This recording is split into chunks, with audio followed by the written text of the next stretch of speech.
You're listening to the Broadway Podcast Network. This is a community of people who, if they're given a chance to create, even when things are hard, or actually maybe especially when things are hard, that is what they're going to prioritize because it gives hope. Art gives us hope to be able to create in that way.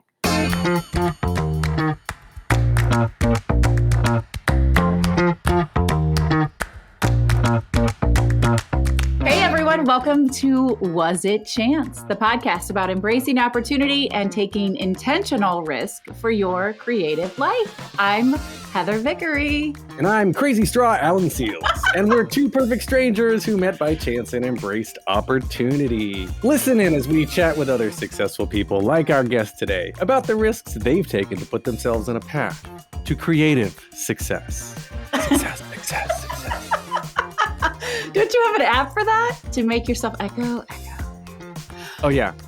Yeah. Okay, wait. No, let's not ignore our most fabulous guests because Alan and I get really full of ourselves and then we just go off on a tangent. And I'm honestly highly entertained. I'm going to just sit back and watch the Alan and Heather show. Thank you. You know what? Nobody could possibly be a fan of this show and not enjoy the Alan and Heather show because we just go like the damn Energizer Bunny. But y'all, we have Rain Ross with us today. And I think that you're cool, Rain. She does something that I personally just am fascinated by. And that is using dance as a way to create community connection. Create is my word of the year for 2022. And one of the things I want to create is more community and more connection. But I don't dance, so I don't know. Rain helps people find themselves through movement. A dance professor at Stockton University. And also the very first guest artist coordinator for the International Dance Day Festival in Lebanon, which is not, I think, the location people expected to hear come out of my mouth when I started that sentence. And you're just in a movie, right? Or you're in the process of movie making dance? It's a dance film because we've switched everything to basically being online, virtual. And so I switched to making dances on film as opposed to just filming a dance on stage and putting it out there. But yeah, I just did one with my friends in Lebanon. And I want to dig in more of that. Okay. And so we're going to talk about what the difference is in a movie and a dance film in just a second. But this film looks at the impact of the economic crisis, COVID-19, the revolution, the Beirut, explosion, and how this has affected everyday people in Lebanon. And ask the question, what does home mean to us when it can no longer sustain us? That's fascinating. So I am an ignorant boob. and an honest one at that. So thank you. Thank you for playing. Fill me in Alan on Seals, everybody. Fill me in on what I'm missing culturally outside of America. Like what's going on in Lebanon that we need to know about? Because that's a lot of information just in that little blurb, right? So in 2019, there were protests and a sort of mini revolution against the government of Lebanon because people were upset with how things were being run and the economic situation was pretty bad. And then COVID-19 hit, and so the protests and mini revolution had to stop because people couldn't be out in the streets and the economic situation got worse. Because COVID-19, right? So people couldn't work. And then I believe it was it August of 2020? There was the explosion in Beirut. And Beirut is the main port for Lebanon. And so that's where most things come from and go. And it was terrifying. And I actually went and visited the site. It is still pretty awful. Wow. And even though my friends are like, oh, it looks so much better as I look around and there's just buildings on the ground. They're just not there anymore. And when that happened, that of course impacted the ability to import anything into the country. So prices went up for everything, which considering the economic situation made it even worse. And then you add to it, the government situation made it so that a lot of the potential resources that could be sent from international spaces were not going to be sent because they were afraid it would not go to the people. So there really was not a lot of economic support and help. And it's just continually gotten worse. So I was able to be there in June of 2021. And an example of how bad it is most of my friends are lucky to be able to eat one meal a day because they can't really afford much more than that. Or one of my friends, she was like, well, I can either get period products or I can have food. Ooh. And and then there's another friend who her father trying to find his heart medicine, pretty much impossible. Medicine is just really hard to come by. And so everything is just really rough right now. And that visit, so I've been going to Lebanon for a decade, and there's always something going on there. They've still been struggling from their main revolution, trying to get things really going, but there's always been hope. And this was the one time I visited where there just was no hope. I did not feel hope from anybody. It was really devastating.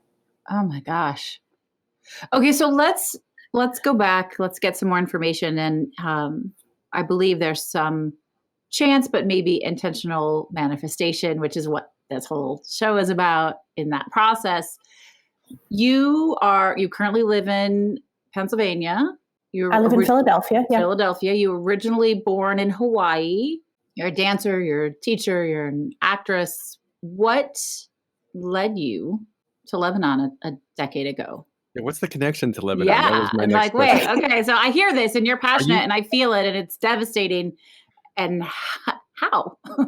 It was chance. Yeah. It really was. I had been in grad school, which, we make no money in grad school. And then I started my first job and I had student loans. I had no money and I'd not been traveling. I was really missing traveling. So the manifestation of it was I sent to the universe. I was like, I'm ready to go somewhere internationally. It's been a while. Send me where I need to go. And I put that out there. And then I was headed to an academic conference, CORD, Congress on Research and Dance, and I was presenting a paper. And there was a whole group of people on this panel, and one of them was Nadra SF. And at the end of the panel, I overheard her speaking with someone else about this dance festival that she was starting. And the person was obviously not interested. And I was sitting there going, this sounds awesome. So afterwards, that conversation ended, and I'm doing my little eavesdrop, and then I go, hi, my name's Rain. I couldn't help but overhear, and I would so be interested.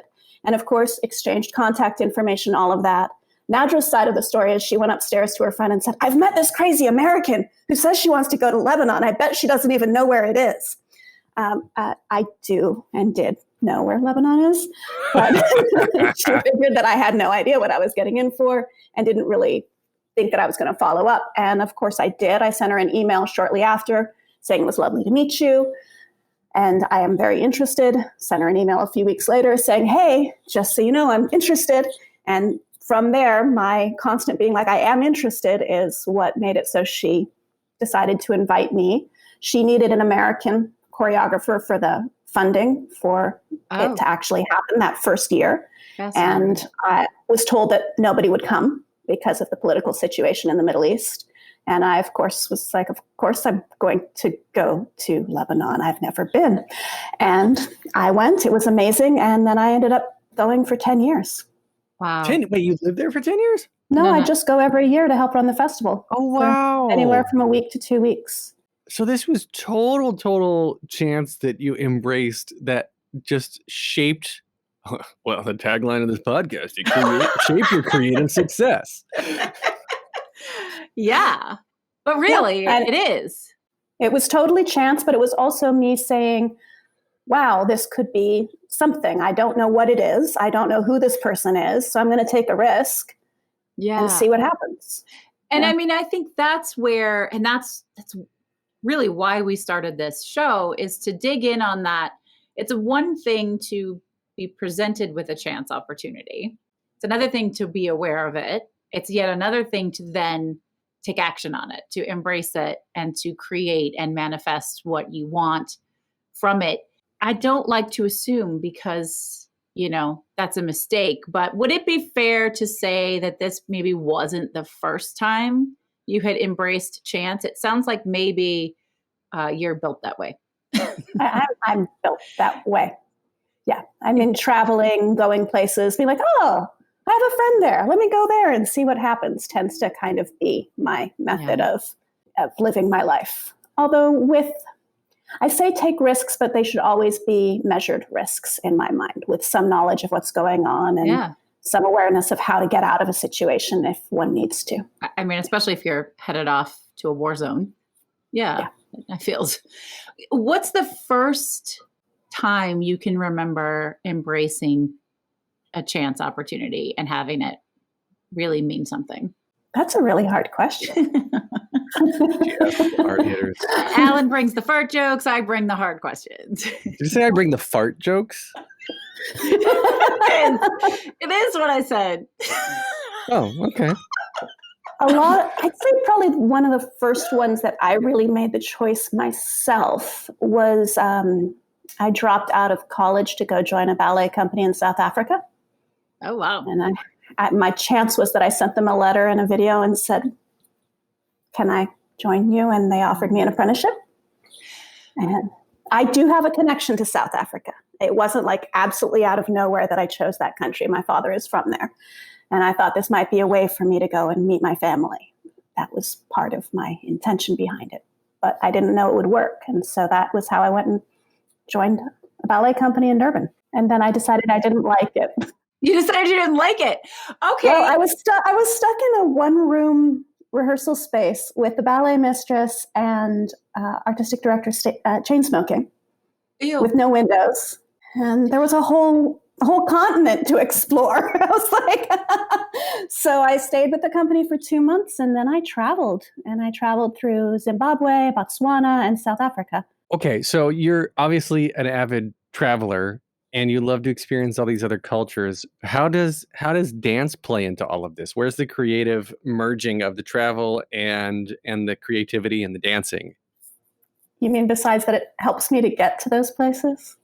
I mean, sure. That's a pretty badass jumping off point, and then you do whatever the fuck you want. Hence South Africa, right? It gave me a whole new life experience, and in terms of the ways that it integrates within the creative side, I think that interacting with any other cultures helps to shape the work that we make and makes it more accessible to a broader range of people. And I just hope that I also find ways to connect with more people that way. And I think going back to some of my concepts on community, it's like, how do we utilize our art to actually not just be sort of this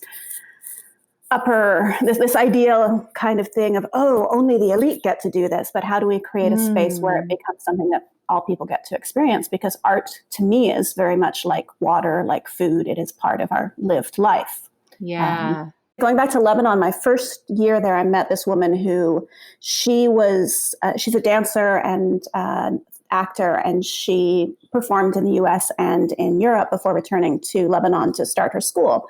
And she was there during the major Lebanese civil war. And she tells these stories of going across the borders within Lebanon to create dance and to perform, basically risking her life in order to bring art. And her whole concept was, if we don't create art, why are we even fighting? What is the point of doing any of this? And just really trying to make sure that we don't lose our humanity in those experiences. The actual act of dance, of movement, of vibration, feeling the vibration of music and whatnot. How have you ever thought specifically about how that integrates into the emotional state of people, or how that helps people connect? Because art in any form heals. It's creativity, it's expression. But dance specifically, combined with the chemical release of movement and the emotional connection to music, takes everything to a whole new level. So have you ever thought, my original question, have you ever thought about what that means to you to be able to dance and bring people together in dance? Or is it, like you said, is it more of just a vessel that takes you to places that help you find like-minded people? I would say that dance definitely has that space to create healing and connection just by moving. I mean, think about when we used to be able to go to clubs, going to a club and dancing around with everybody, and just that space of euphoria that one feels just by moving in a room full of other people moving. And it's a really exciting moment. And it's hard to get that if you're just sitting. So the movement is part of it. And you look at movement therapy, dance therapy, you look at Laban movement analysis, all of those sorts of movement therapy forms. It's very integral to things. And I also think about as an academic, because I am a professor, I think so many people in academia think of their bodies as a way to just like transport their little brains around everywhere, and they forget about everything below. And I can see it in how people walk, right? They're not fully embodied. And I just think you just need a dance class. It doesn't mean a concert dance class. It's just like get in and move and be in your body a little bit. Do you know what's fascinating? As you were describing that, I was picturing like, debutantes or girls who were taught to walk with their books on their head so that they didn't move their bodies at all in any way except for to walk, quote unquote, perfectly so that the book didn't fall.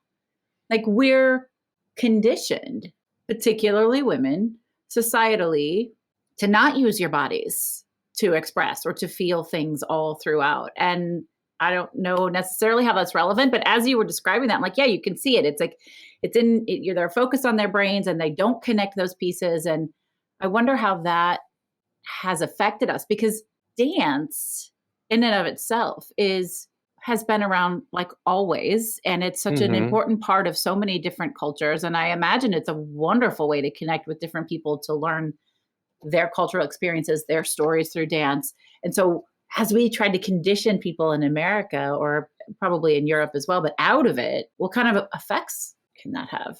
Well, I mean, I think a lot of it goes into that body-mind duality and that concept that those two things are separate, right? Whereas when one looks at the development, say, of a baby, if they miss a movement pattern, it actually impacts how their brain works. And so the physical movement patterns also correlate to the mental development. And so there's also a component where if you lose some of those movement patterns, it will impact the brain. And so I do think that within Western culture, we've tried to say, this is one, the body, this is the other, the mind, and they're two separate things. I think that question, when you age, which would you rather lose? Your mental capacity or physical capacity, which is, for me, I'm like, I don't understand how that is a question, because those two things are tied together. Right? If my mind is going to go, I'm also going to lose a lot of my abilities to move. If my movement goes, it's going to also impact my abilities to think, because they're not separate. But yeah, I think we're very much taught that they are. When I first introduced you, I said you create community through dance. Is that part of this? Like, what does that mean to you? A lot of the work that I try to do, especially places like Lebanon, is to bring people into a space of dance. I mostly teach ballet and modern and improvisation at this point in time, but I feel that there can be classes where we all dance and we all create spaces to dance. And I think about some of the people I've been able to engage with who've never stepped into a dance studio before, and they come in and they've taken my improvisation class and they're just like, oh my goodness, I found so much of what I can do now. And it has nothing to do with dance. It's just their space of freedom of expression and freedom to communicate with other people in new ways and autonomy over the body. And to create that space in community, I think, is what I prioritize. My favorite thing to teach is actually improvisation, because so much of it is about community, about connecting with others, about finding one's own individual voice, but also sharing that with others, feeling safe enough to share that with others. And so those layers of things are what I believe really bring a community together. I love that. Alan, you look so thoughtful. Yeah. Yeah, such an introspective look on his face right now. No, this is just, it's interesting timing of this, because I interviewed somebody for my other podcast yesterday, Lauren Lataro, who's she's currently choreographed Mrs. Doubtfire on Broadway. One of her hobbies is neuroscience. And why not? And why not? I literally was just talking about this. So, was it chance? Yes, it was. That the back-to-back interviews that have to do with choreographers, dancers, the way that your brain reacts to movement. It's like you were saying, Rain, that the body and the mind are one. You don't lose one without losing the other, no matter what goes first, because they are tied together and responsible for each other's success and growth. So part of what I find really interesting is, especially with people who have brain damage or neurological disorders, that trying to get them to do things that keeps their brain from doing things that are routine. Like walking is one thing, it's good for exercise, but it's routine. But if you're walking and someone throws you a ball, you have to catch the ball. That's spontaneous, that's reactive, and that keeps brain elastic. And I think dancing, would you say sort of does the same thing in a way of learning a new routine, learning new choreography, or even teaching? Especially as an improv. Yeah. Yeah. I think it depends. One of the things I think people love about, say, ballet class is you're going to start with pliés. It's predictable. You're going to do tendus, and then you're going to do rond de jambe. You kind of know what to expect, but even within that structure, you have things that change that allow for that elasticity. But then throughout, and that's sort of like the space where you develop a warm up so that then you can do the more complicated things to prepare your body. And yes, improvisation definitely creates a space where you don't know what's coming next. And we're trying to create new pathways, right? One of the things I try to encourage students to do is don't go for your first choice, go for your second, go for your third. Oh, try to why? find different. Because your first choice is your habit more often than not. Especially I teach beginning improvisation. And so then we start trying to find the habits. And then we also have the conversation of, is your habit necessarily a bad thing? Right? Because maybe it's not. We just want to know it's there. We want to acknowledge it so we can make a conscious choice to use that decision and not just go to that decision because it's your automatic go-to. I'm writing that down for the internet because that's fucking brilliant. Don't go for your first choice. Internet. That's getting tattooed on my third butt cheek. I've got so many things that got to get tattooed on my butt cheeks. I think we later need to have a whole conversation about your third butt cheek. I wasn't going to bring that up, but well, no, we've had several interviews so far. I'm like, it? No, what? I don't remember if it was in the same interview or not. It's all blending together now at this point. But I said one thing was going to get on my butt cheek. The other thing that somebody said I wanted to put on my other butt cheek. So now that I'm going back, this is a callback, Heather. So now I don't have any more butt cheeks. You only tattoo your butt cheek? So like you know there's more to your body. He just wants to show it to his wife, I think. Nobody else gets to see. I mean, do they? Never mind. I don't. Whatever. Was it chance? Okay. Was it? Okay. So, Rain, I would love to go back. You so graciously shared that there is a difference in a movie and a film. You were filming your dance because you could not dance live. Correct? Do I have that right? But it's a film. It's a dance film. Mm-hmm. Is that a movie? I think more that I was trying to make a difference between, say, what most people think of as a movie where there are actors with lines telling a narrative story and there's a plot and we have a beginning, middle, and end that fits within a very usually specific narrative structure. This is far more abstract than there is no speaking. And it's like 10 minutes long. It's short. 10 minutes long. Okay. Thank you for that. What you describe as the film exploring is so vast. How in the world do you do that in a 10-minute dance film? How do you express all of that? Especially when you have like 3 days to make it. Yeah. What? Okay, sure. And maybe a language barrier. Well, there's no, it's the international language. I mean, one of the dancers speaks English, French, and Arabic. The other dancers only speak English and Arabic. I mean, slackers. No, it's not usually a language barrier. Most people there speak 3 languages. Okay. And I'm the slacker and I'm still trying to learn Arabic, and I've got a few phrases, but I feel really bad about that. So I structure, for this one, most of these dancers are highly, highly trained in improvisation. And I structured various scores to build the movement material. And we built it together. So instead of specifically choreographing it, I would say that I was directing and constructing the material because they were creating the movement themselves. And it also helped to bring out more of their own experiences and feelings of what was going on within Lebanon. Because, of course, while I am witnessing and can create space for their voice, the actual experience of what it's been like to grow up in Lebanon and what it's like now is not a lived experience that I have. So if I were to create the movement, I feel it would be very inauthentic. So instead, I did little interviews with them and I created structures based upon things that they were telling me. And then they built the movement phrases. And then we went to various locations in Jbeil, which is also known as Byblos, which is about an hour north of Beirut, and utilized some of those locations to also help tell the story. So that includes, there's in the background things like the castle, which would be the Crusaders' castle.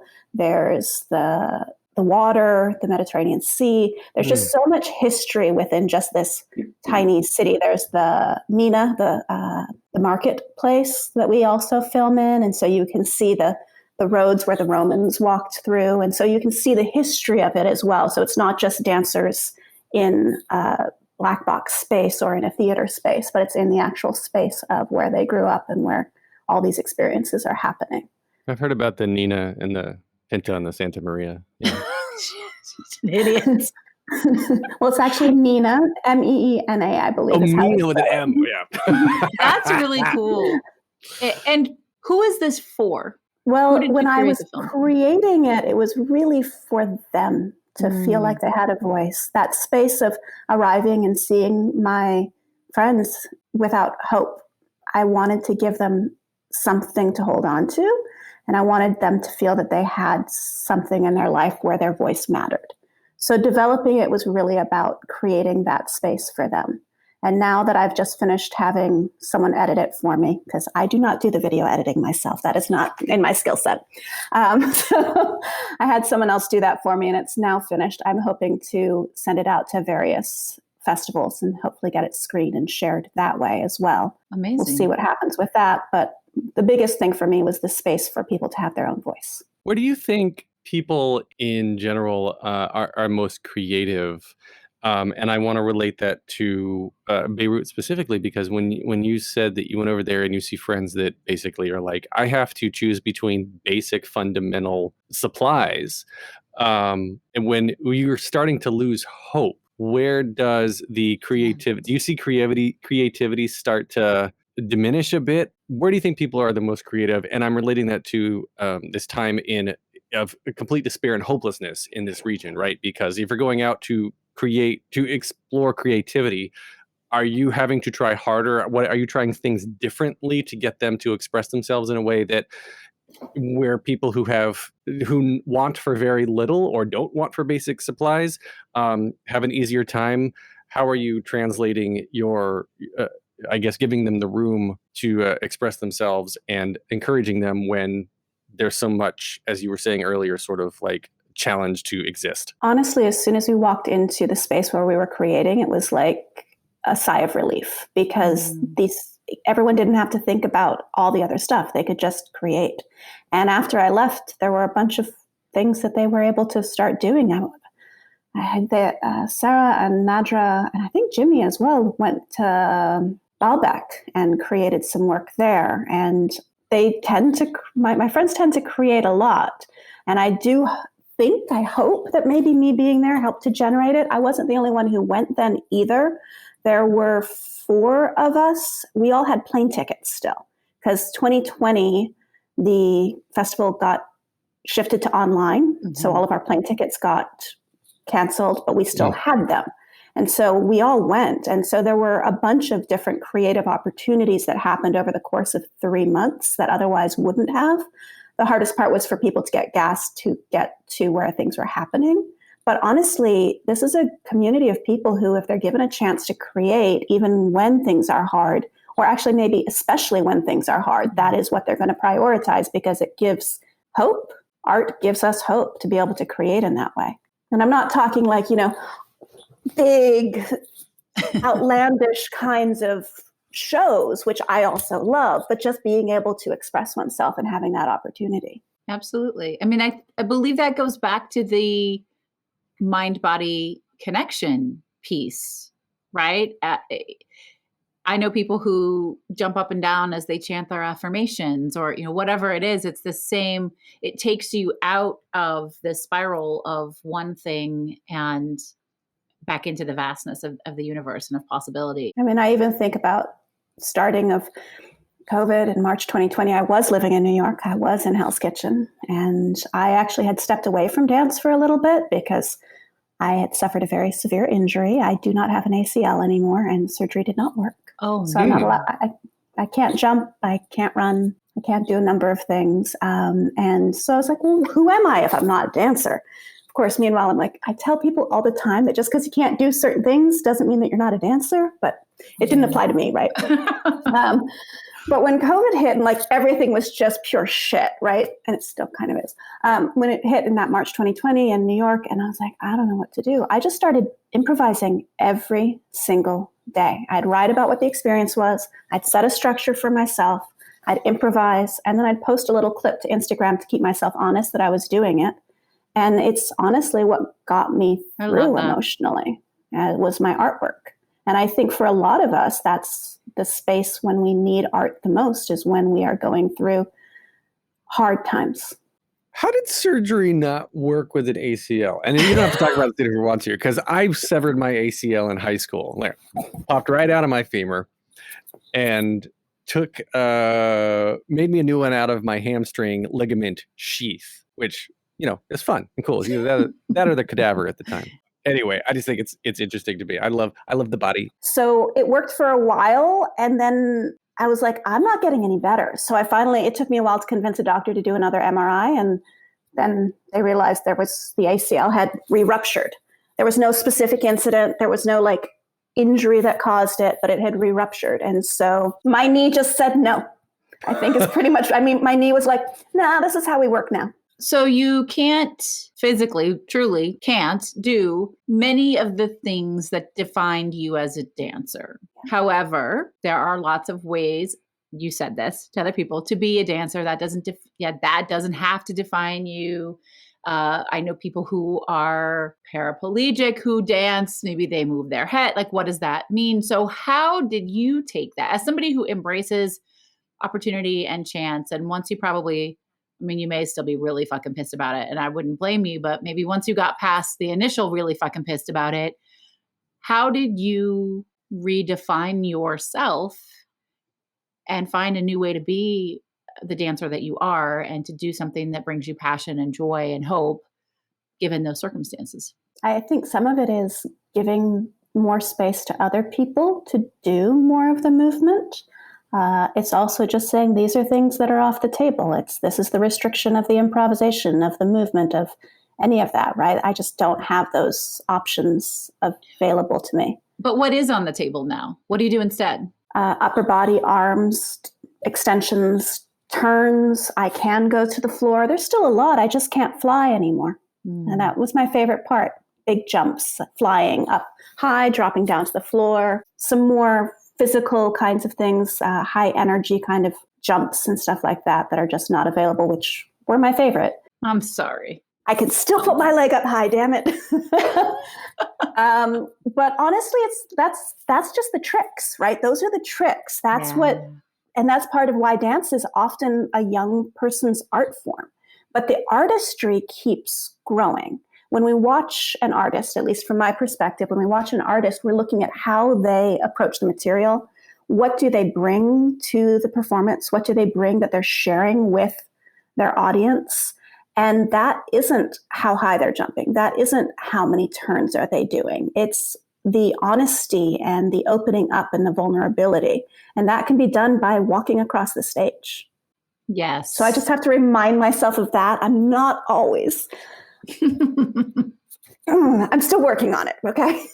Yeah. I just remind myself constantly. What do you do in terms of mindfulness coaching for others? Because looking through the information that you have about yourself online, that's one of the things you have in there as well. So how does that play into the creative part of your life? But how do you incorporate that into your daily routine and teaching in general?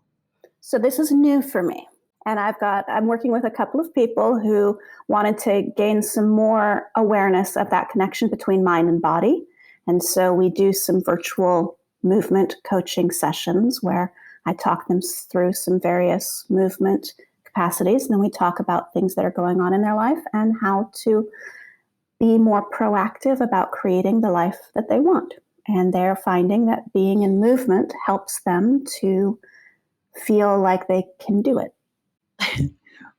I totally agree with you. And I'm laughing, not at what you were saying, but at myself. I don't exercise. I do like movement. I keep thinking like a dance class would be a better option for me because it would be more fun, except it's hard to find one. And much like Alan, I'm like, I'm not good at it. I'm not coordinated at it. But one thing, so here's the question I have, which is what I would never you said tell I somebody? wasn't coordinated. I'm You coordinated. said I can't dance. That's what you said. Sass No, I ass. said I'm not a dancer. I can move, but boy, am I coordinated though. Give me a soccer ball and I'm there. Okay. Fine. I'm not coordinated. I'll trip over my own feet. So I'm not coordinated and I'm not a dancer, but I'm awesome. I'm not talking shit about myself. But what is the advice as a coach in this space that you would give somebody who wants to bring in more movement to connect the mind body, but isn't really ever going to physically exert themselves? That somebody is me. What would you tell me? well, that's actually part of why I like the work that I'm doing, because we're doing it virtually. So people can turn their cameras off, because what they're doing movement wise, it's not about being consumed Not about perfection. by a viewer. Yeah. Right? It's about doing it for oneself. And so that it's that space of finding the joy of movement, which you said that you don't work out. I'm going to be honest, I kind of hate working out. I go and I'm just like, oh my God, I hate this, right? Sometimes I like the after effect of that high, but I hate it in the moment, right? So this is more about finding the joy in the movement and the joy in our bodies, and finding those places in our bodies that just need a little more attention, a little more focus. And it can be gentle if that's where we're at, or it can be a little bit more aggressive if we're feeling that. We can get out some of our emotions, put on some music sometimes, right? That's part of it. Is like, if we just put on music and dance around, that's an amazing experience. I hope everybody does that. That is the thing I will Children do that. We should be doing everything children do. Yeah. Because they're uninhibited. Alan, you're saying that we should be doing what children do. I think with the other podcasts, you guys talk about failure, right? And I think with kids, when they're learning, the biggest thing when they're learning is actually when they make a mistake, right? And they're like, oh, well, actually, maybe that's not a mistake. Maybe that's a new way of doing it. Or, oh, well, I guess I'm not going to do that again. But if they're constantly, quote unquote, successful, it's almost like that's not full learning. And those spaces of mistakes are actually the places where we learn the most. Yeah. Always. I mean, there is, I know that Alan and I both subscribe to the fact that there are no failures. There are just learning opportunities. And one of the notes that I had made from earlier on in our conversation, you talked about going to South Africa, seeking this opportunity, going after it, getting it, showing up, deciding this wasn't for you, and then doing something else. Now, a lot of people would have either stuck it out because I did all this work to be here and I'm just going to make this work, or felt like a failure. And it was notable to me as you were telling the story that there was none of that. You were playing with none of that. You were like, okay, I'm here. What other chance opportunities can I create? And can you tell to us a little bit about? In the moment, I actually did feel like a failure. Mm-hmm. I mean, I was 19. I was a kid, I did feel like a failure. I felt like this was my chance to be a ballet dancer. And I was about to hit 20 now, then I'd be old. But I did feel a bit like a failure, but I also felt like I knew I wasn't in a good place being there. And that continuing to be there was not the right choice for me. So I could go and do something else, or I could continue to do that which was not working. And that's one thing that I'd learned pretty young, is if something, you keep doing the same thing over again and it's not good for you, don't do it anymore. Yeah. But I will say the reason you didn't hear that question of failure is because I look back at that and it's part of what has shaped me, because I did step away from ballet at that point in time. And I trained in modern. I trained in Graham and Cunningham up until then. But then I started to explore more postmodern and contemporary dance. And it really changed who I am as a person and opened a lot more doors for me. So the choice to do this ended up creating who I am today. And I kind of like me. So I can't look back at that moment and consider that a failure anymore, What would you say your most notable or impactful relationship that happened by chance is? I think the qualification of the most makes it really difficult. Or just one that's notable to you, one that feels impactful. One of the most. Obviously, Nadra Asaf, who's the one who invited me to Lebanon, but I've already spoken so much about that experience that I feel that would kind of be rehashing things. But I spent a decade in Lebanon because of this woman who invited me out there, and she's always been so incredibly supportive of my work. We've also presented in Cyprus and in New York together, and have just continued to create work together, both creatively and scholarly. Yeah. And a lot of it for me, I'd say, I think about the longevity of a number of people in my life. It's not specifically in the traditional sense of mentorship where someone necessarily has constantly more experience. It's more that we mentor each other throughout. I think about one of my friends who danced with Bill T. Jones for a number of years and then transitioned into academia. And during the interview process, I was already a professor, and we talked through some of that. And then at other moments, she's definitely been there to help guide me. And so we've bounced off of each other. That also was a chance meeting where she moved to Seattle when I was training there. When we were both 16, we met and we stayed in touch, and cool. have constantly been supportive of each other throughout our careers. I think about a writing project that I'm working on right now, and one of my friends who's a sociology professor is like, well, don't you have anyone to kind of help guide you through this? I'm like, no. Well, then I'm going to be doing this for you. Yes. And so it's just these maintaining of these relationships where that's purely a friendship that we've supported each other in a number of ways. And I need mentorship right now. And they said, I'm going to do this for you. So I'd say the most significant thing is just for me, maintaining these really smart, talented, important people in my life and checking in with them and maintaining those friendships. That's fantastic. And peer-to-peer mentorship is really underrated. Yeah. It's so important and so impactful. And it's easy to overlook that you know somebody who can support you. You know, when we find my key mentor in my adult life used to say, there's no such thing as I don't know how to. If you want to enough, you figure out how. And one of the first ways that I have found to do that successfully is to go, who do I know that knows this? And then getting over myself and asking advice, support, accountability, mentorship of them. And I don't know about you, Rain, but I find most people are very happy to do so. Yeah, very much so. And especially, it's like, I always want to have more people doing more things. I know that's my approach to stuff. And sometimes I don't have the time, but then I'm like, here's someone else who'd be happy to help with this, or here's a resource. But most people are really excited when more projects are happening and people are being creative and you're doing your thing. Rain, can you share with everybody two things, two-part question. One, as far as you know, what is the next chance opportunity you're looking to embrace? And then B, how people can connect with you and follow along on your journey? I think the first question might how does one know what's going to be a chance opportunity if it's going to be a chance opportunity? I don't know. It could have already shown up and you're deciding that you're going to lean into it. It perhaps could have. It hasn't yet. I think chance opportunities are a little harder when we're a little bit more isolated. I do think that has created some of those things. It is harder to do when we're isolated. You just have to put more intention behind it. Again, intentional creation. I'm so impressed with people who continue to do what you're doing and adapting, changing, moving forward regardless of failure, because I don't want to, again, as Heather said, that I love talking about failure because it's not a bad thing. I love to learn from it, to grow from it, and to use it as a positive experience to step forward. And literally in dance, you are stepping forward, backward, sideways, all over the place, but you're moving you're moving even if you're not flying. Even if you're not flying.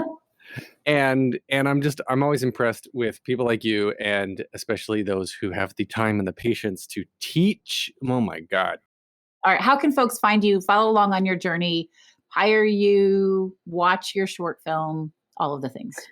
On Instagram, I'm Rain Ross Dance. My personal account is RainR9.